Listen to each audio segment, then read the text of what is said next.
In the sweltering courtroom of Houston, Texas, on June 20th, 1967, 25-year-old Muhammad Ali, the charismatic heavyweight champion, stood defiantly before Judge Joseph E. McCarthy, a stern 50-year-old figure with a reputation for ruthlessness.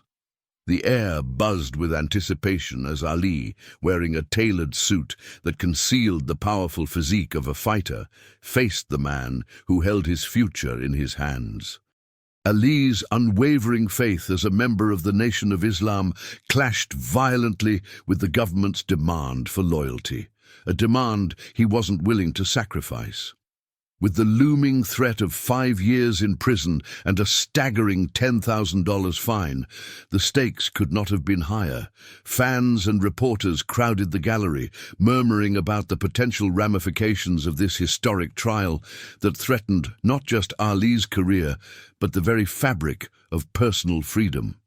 As Judge McCarthy leaned forward, his gavel poised for a decisive strike, Ali summoned the courage to proclaim, "I will not fight for a country that oppresses my people." The courtroom fell silent, the weight of his words hanging in the air, setting the stage for a confrontation that would ripple through American history for decades to come. The question lingered: would Ali choose his faith or his freedom? The trial hinged on the question of Ali's refusal to be drafted into the Vietnam War, a decision that echoed his deeply held beliefs against fighting for a nation that denied basic rights to African Americans. "You're a coward, Ali," shouted a man in the back, his voice dripping with contempt. Ali turned to face him, his eyes ablaze. "Cowardice is fighting for a country that sends young men to die while it denies them their rights." The crowd erupted, the tension palpable. Judge McCarthy's brow furrowed. "This is a court of law, not a platform for your beliefs," he barked. Ali stood firm. "I'm not here to preach. I'm here to defend my right to exist based on my faith." The trial had been set to last 2 weeks, but Ali's conviction and the urgency of a looming decision weighed heavily upon him. The October 1st deadline for his sentence loomed, sending ripples of anxiety through the gallery. Ali's lawyer, the passionate and articulate Herbert Muhammad, paced nervously beside him. "We need to show the court that this isn't just about you, Muhammad. It's about every man who feels marginalized and oppressed," Herbert advised in a hushed tone. "We must present witnesses who can testify to the unjust drafting practices." As he spoke, Ali's close friend, boxing trainer Angelo Dundee, leaned in. "You're not just fighting for yourself. You're fighting for a whole generation." The camaraderie fueled Ali's resolve. "I won't let them silence me. I'll make them hear our cries for justice," Ali responded, his voice unwavering. The courtroom became a battleground for ideologies, the walls unraveling in a testament to freedom and oppression. Judge McCarthy slammed his gavel. "Order! This isn't a place for your political opinions." But Ali stood his ground. "But it is a place for truth, Your Honor. The truth is more powerful than any gavel you hold." The judge's face flushed with indignation, yet the words had resonated within the hearts of many present. As the trial progressed, more witnesses began to testify, some brave enough to recount their own experiences of racial injustice and the horrors of the draft. Then came the day that marked a turning point. Ali, standing before Judge McCarthy once again, revealed a shocking revelation. "Your Honor, I received a letter from a soldier in Vietnam. He wrote about the horrors that my brethren endure over there, fighting a war that's not ours." The courtroom gasped. "What's your point?" Judge McCarthy demanded. Ali replied with unwavering sincerity, "My point is that this isn't just about me. It's about our people. I refuse to be a pawn in a game where my brothers are dying for a lie." The impact of his words struck Judge McCarthy deeply. For a brief moment, the judge's steely demeanor faltered. As the deadline for a verdict loomed closer, tension electrified the air. Ali gathered his allies around him, including Angela Davis, a vocal activist who encouraged him, "You're not alone in this fight, Ali. We're with you." It would be with mere days left until the October 1st deadline for Judge McCarthy's decision. The stakes had never been higher. Ali understood that failure would mean imprisonment, yet the potential to change the course of history echoed in his mind. In a strategic move, they decided to stage a demonstration outside the courthouse. "We will gather the community, rally support, and raise our voices for justice," Ali declared, determination etching itself across his face. Finally, the day of reckoning arrived. Ali entered the courtroom with an air of resolve, ready to confront Judge McCarthy one last time. The gallery was packed, reporters scribbling notes, the energy electric. "Your Honor," Ali began, "I stand before you not just as Muhammad Ali, but as a voice for those who cannot speak. Know this, I will not be silenced." Judge McCarthy's brows furrowed as he prepared to respond. "You think your words can sway the law?" he challenged, but before he could finish, Ali interrupted. "The law is an extension of humanity, Your Honor, and today humanity demands justice." The tension hit an apex, and the courtroom held its breath. The moment Ali had longed for had finally come. Now the world would witness the silencing of the oppressor. In the aftermath of the trial, the immediate consequences of Judge Joseph E. McCarthy's decision rippled through the nation. Ali was sentenced to 5 years in prison and fined $10,000, but the tide had begun to turn. Protests erupted across America, galvanizing millions in support of Ali. Organizations dedicated to civil rights found renewed vigor in the wake of the trial, advocating for an end to discrimination and injustice. In the medium term, Ali's stance inspired a generation of activists who took to the streets, speaking out against the Vietnam War and the systemic oppression faced by African Americans. His courage in the sweltering courtroom of Houston, Texas, on June 20th, 1967, 25-year-old Muhammad Ali, the charismatic heavyweight champion, stood defiantly before Judge Joseph E. McCarthy, a stern 50-year-old figure with a reputation for ruthlessness. The air buzzed with anticipation as Ali, wearing a tailored suit that concealed the powerful physique of a fighter, faced the man who held his future in his hands. Ali's unwavering faith as a member of the Nation of Islam clashed violently with the government's demand for loyalty, a demand he wasn't willing to sacrifice. With the looming threat of 5 years in prison and a staggering $10,000 fine, the stakes could not have been higher. Fans and reporters crowded the gallery, murmuring about the potential ramifications of this historic trial that threatened not just Ali's career, but the very fabric of personal freedom. As Judge McCarthy leaned forward, his gavel poised for a decisive strike, Ali summoned the courage to proclaim, "I will not fight for a country that oppresses my people." The courtroom fell silent, the weight of his words hanging in the air, setting the stage for a confrontation that would ripple through American history for decades to come. As the trial unfolded in the days that followed, the stakes grew even higher. On June 22nd, Ali faced Judge McCarthy again, this time with a legion of supporters outside the courtroom, chanting his name.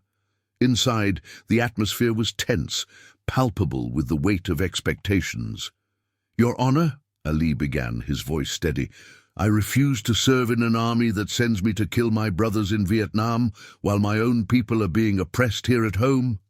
McCarthy's brow furrowed, a mixture of disdain and disbelief crossing his face. "Mr. Ali, your actions are unpatriotic." "You are making a mockery of this court and your country," Ali replied. "But what is patriotism when it is built upon the backs of the oppressed? You can imprison my body, but you will never imprison my mind or my spirit." The courtroom erupted in murmurs, and McCarthy's jaw tightened as he struggled to maintain control. Facing mounting pressure from both sides, McCarthy leaned back in his chair, pondering the implications of his decision. "You are an exemplary athlete, Mr. Ali, but your rhetoric is dangerous, he warned. The government will not stand idle while you inspire dissent. Ali shot back defiantly. You think I care about your threats? You will never silence me or my message about justice. The audience gasped. The courtroom was captivated by Ali's resolve. The anger within McCarthy simmered, but he knew that this was not just about Ali. It was about the principles that defined America. You may have the support of the people, but I hold the gavel. I will make an example of you, he growled, waving his gavel in the air, threatening punishment for contempt. When the trial resumed on June 28th, the nation held its breath. Millions tuned in, and the courtroom was filled with supporters and detractors alike.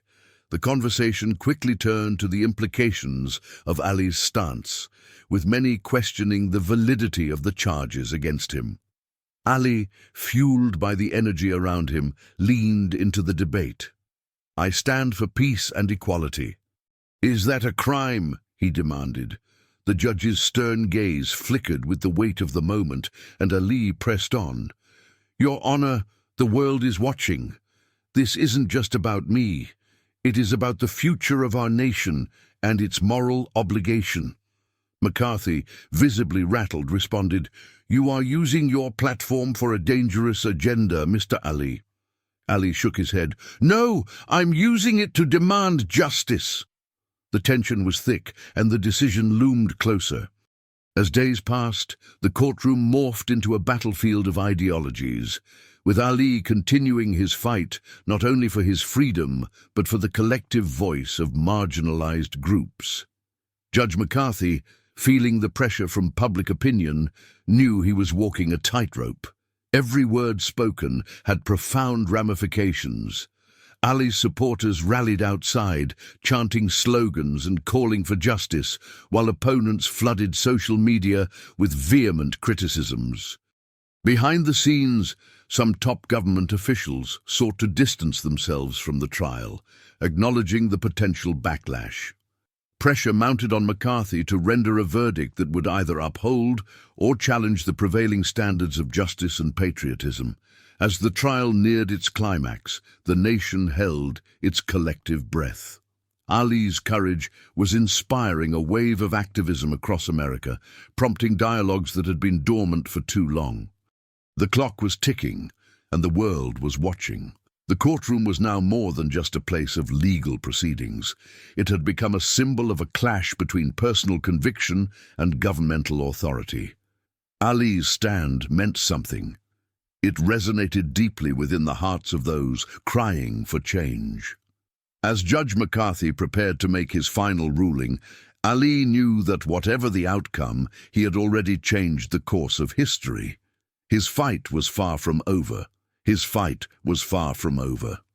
As Ali walked out of the courtroom, the cacophony of disappointed whispers and murmurs surrounded him. The verdict was still weighing heavily on his mind. 5 years in prison and a $10,000 fine loomed over him.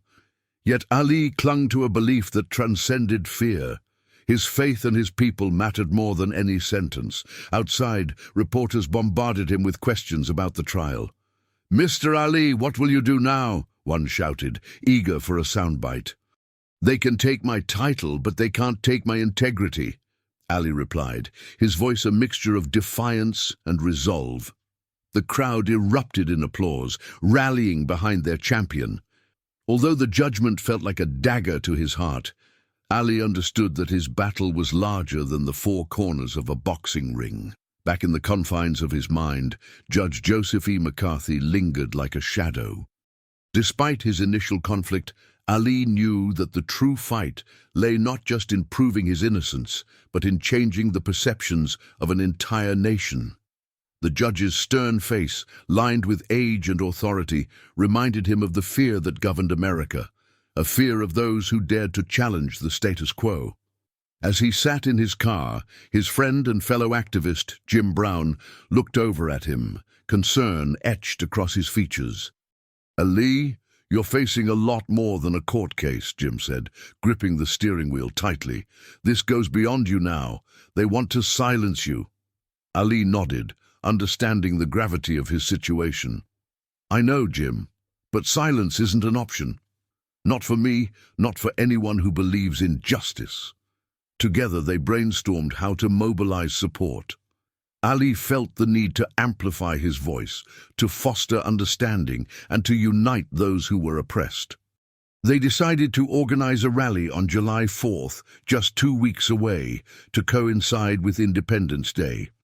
They would remind America of the very ideals it claimed to uphold. Days turned into a whirlwind of preparation. Flyers were printed, phone calls were made, and support poured in from everywhere, from his fellow athletes to civil rights leaders to ordinary citizens. Yet the clock was ticking. Ali knew that Judge McCarthy was not going to take this lying down. As the deadline for the rally approached, whispers of retaliation from the judge's camp began to surface. "Ali, be careful," Jim cautioned one evening, after hearing rumors of an injunction that might prevent them from gathering. "Let them try," Ali countered, his determination unwavering. "I won't be silenced. If they think they can intimidate me, they'll learn just how wrong they are." The stakes were high, but Ali's resolve was stronger. He called a meeting with his closest allies in the movement, leaders from the Nation of Islam, civil rights organizations, and friends who believed in his cause. The tension in the room was palpable. "Judge McCarthy is powerful," one of them warned.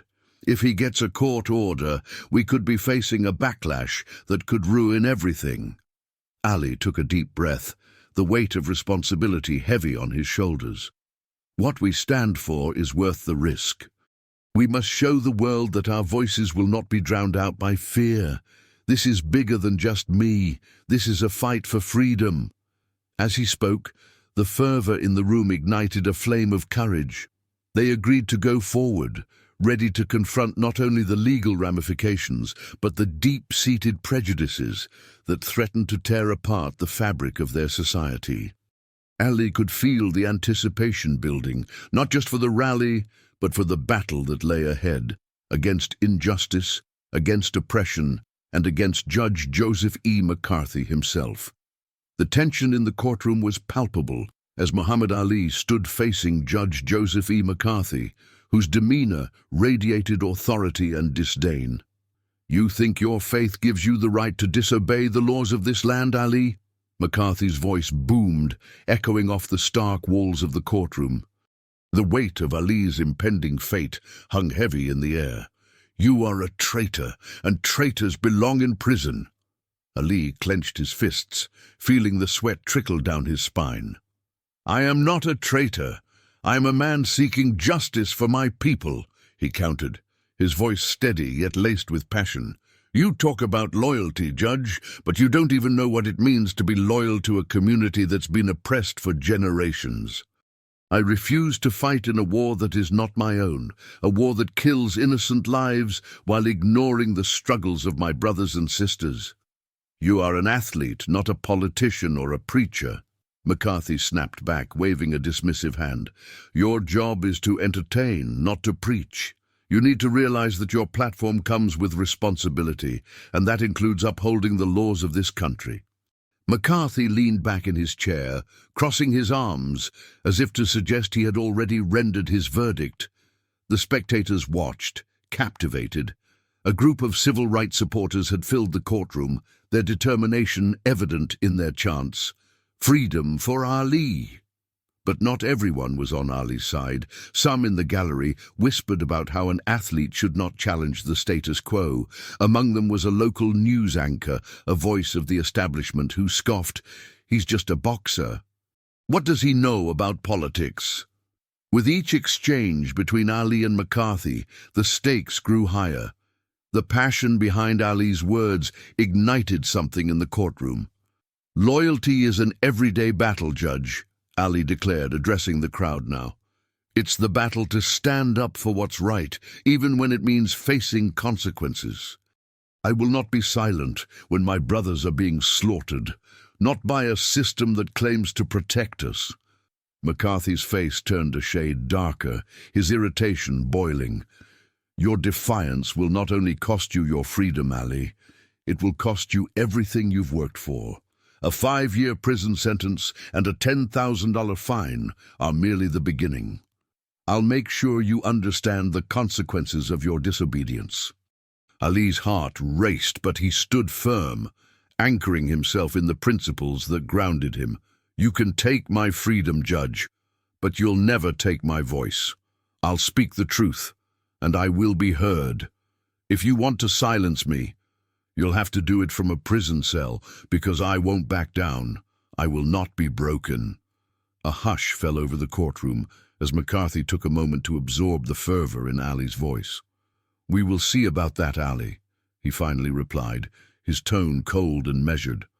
"This trial will not just be about you. It will be about the message you send to every single American. You may think you're a hero, but history will judge you differently." The clash between Ali and McCarthy had transformed the courtroom into a battleground of ideologies. As the trial pressed on, both men understood that this was more than just a legal confrontation. It was a pivotal moment in the American civil rights movement. The deadline loomed ahead, June 30th, 1967, when the final verdict would be rendered, and both Ali and McCarthy were acutely aware that their legacies would be forever altered by the outcome of this case. The deadline loomed ahead, June 30th, 1967, when the final verdict would be rendered, and both Muhammad Ali and Judge Joseph E. McCarthy were acutely aware that their legacies would be forever altered by the outcome of this case.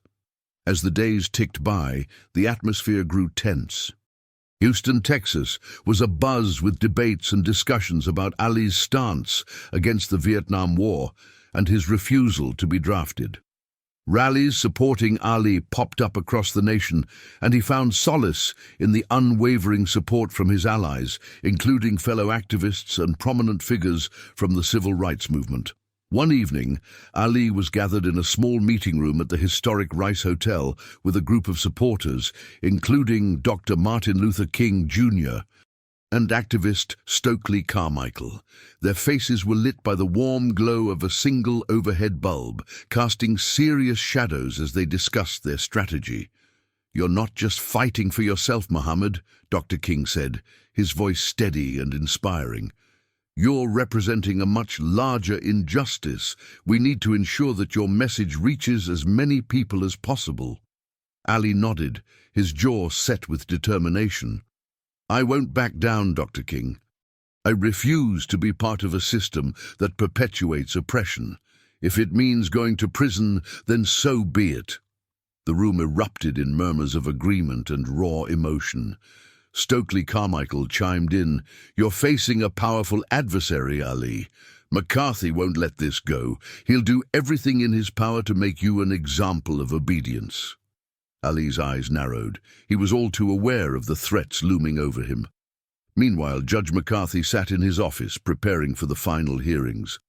He meticulously reviewed the case files, his expression darkening as he recalled Ali's previous defiant outbursts in court. McCarthy understood that a ruling in favor of Ali would set a precedent that challenged the entire establishment. "This cannot happen," he muttered to himself, his mind racing with ways he could counteract the rising public opinion in Ali's favor. "I'll make sure he understands the consequences of his actions." No. As June 30th approached, Ali and his team ramped up their efforts. They organized press conferences, and Ali's charisma shone through as he addressed the masses, his voice echoing through the streets of Houston. "I have no quarrel with the Viet Cong. They never called me nigger. This fight isn't about war, it's about justice." His words electrified crowds, and they began to chant his name, rallying with increasing fervor. Allies like Harry Belafonte, who had joined in support, were instrumental in amplifying Ali's message. "We're all in this together," Belafonte urged during a press conference, standing shoulder to shoulder with Ali. "The fight for Muhammad is the fight for every man and woman who seeks equality." The momentum grew, but so did the pressure from the government and McCarthy. The day before the verdict, Ali received a call from an old friend, Malcolm X, who expressed his support, despite their past disagreements. Ali, keep your head high. You're igniting a fire in people's hearts. Don't let fear win. Ali felt the weight of history pressing on him as he acknowledged the significance of this moment, aware that the world was watching. But the next day would bring the ultimate confrontation. On June 30th, 1967, with emotions charged and tensions peaking, Ali knew he had to prepare for the storm that was Judge McCarthy's decision. The stakes were high: prison time, a hefty fine, and the risk of losing everything he had built. Yet, in the depths of his spirit, he felt an undeniable strength. As he lay awake that night, he whispered a prayer. "Whatever happens, I will stand for my faith and my people." The next day would define their fates, and Ali was ready to face whatever came his way.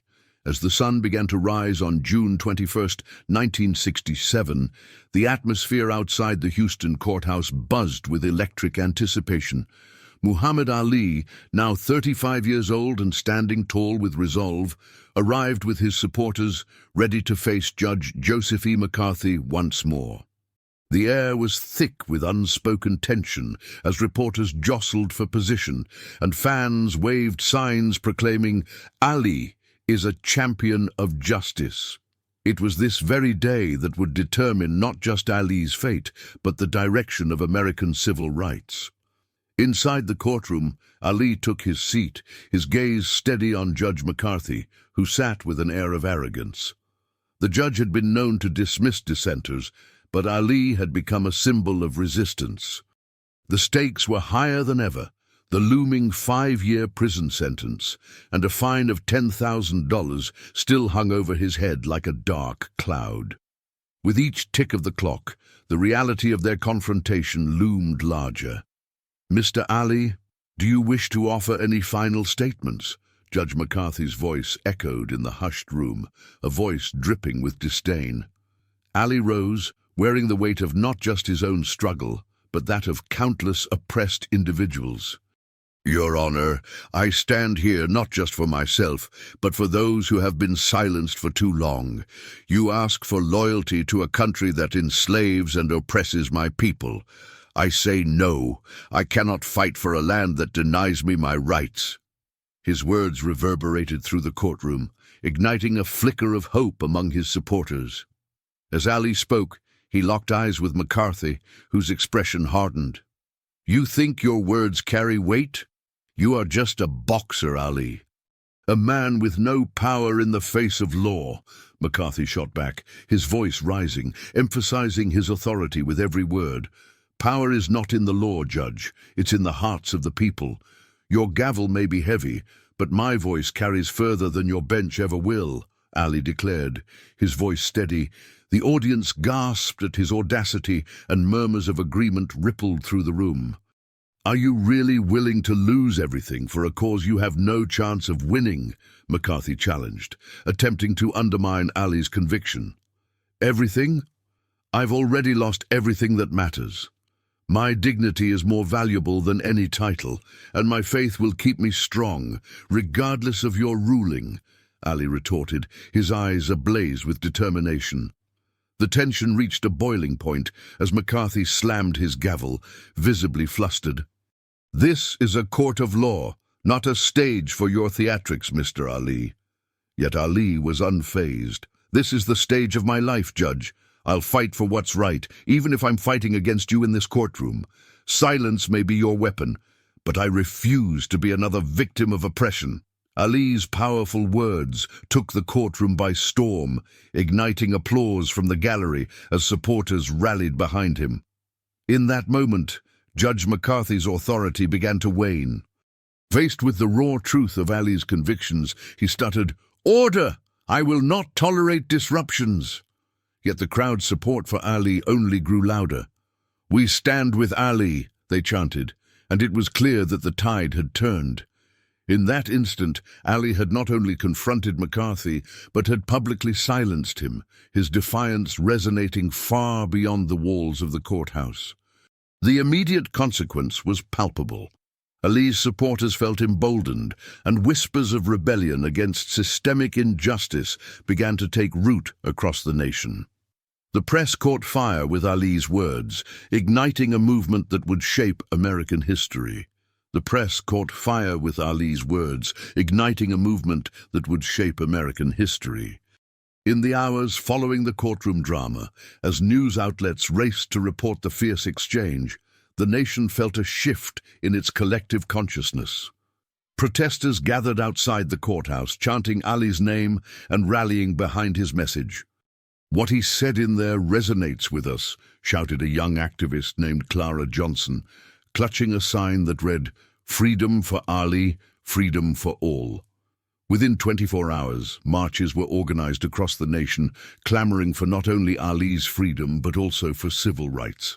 Ali was no longer just a boxer. He had emerged as a beacon of hope, embodying the struggle against oppression. In the weeks that followed, the reverberations of Ali's defiance reached far beyond the confines of the courtroom. Legal teams and civil rights activists began collaborating, pushing against the rigid systems that confined not just Ali but countless others. "We need to take this to the Supreme Court," said activist Bayard Rustin during a strategy session. "Ali's stance is bigger than boxing. It's about our right to speak truth to power." As more rallies filled the streets, Judge Joseph E. McCarthy faced mounting pressure. Letters flooded his office, urging him to reconsider his position, filled with the outrage of those inspired by Ali's stand. "You've got to realize, McCarthy, this is about more than a man's freedom.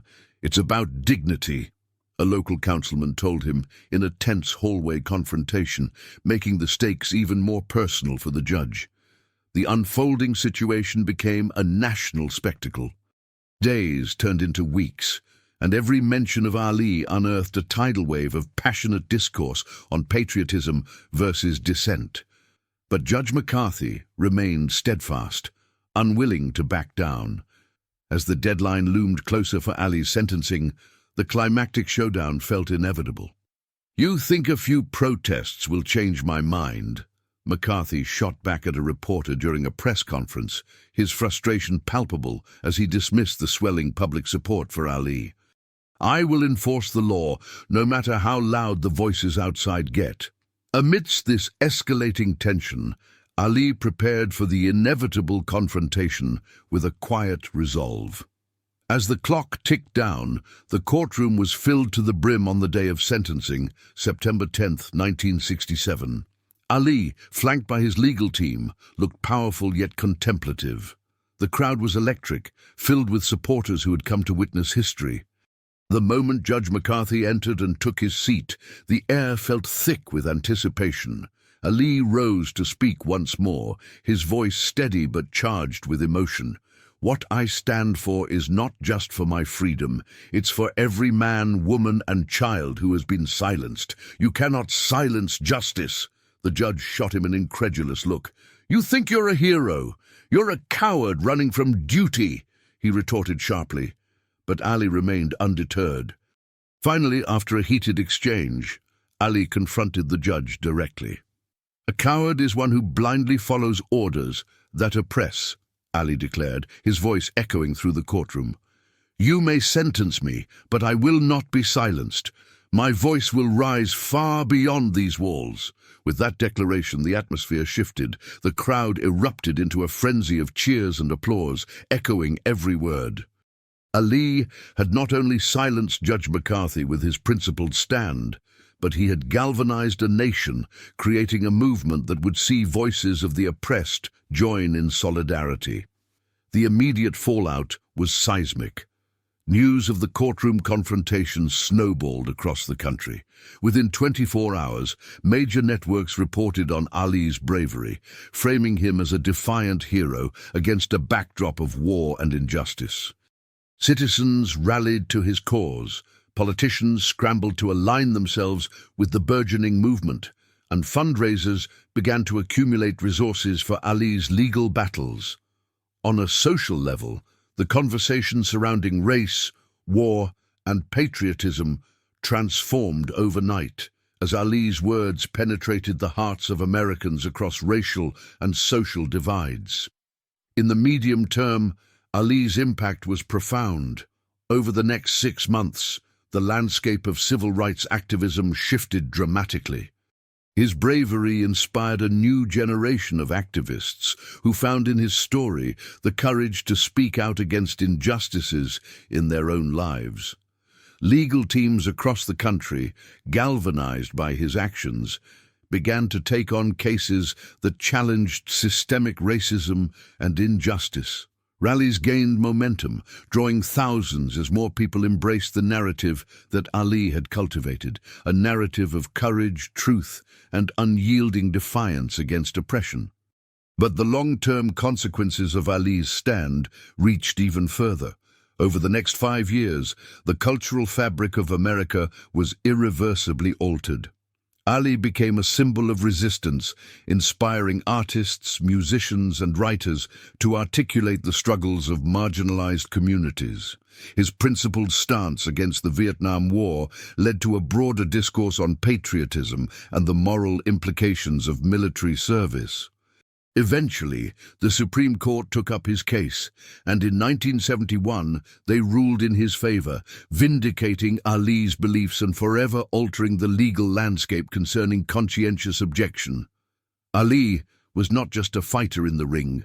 He had fought and won a monumental battle for civil rights, leaving a legacy that would inspire generations. What did you think? Comment and click hype.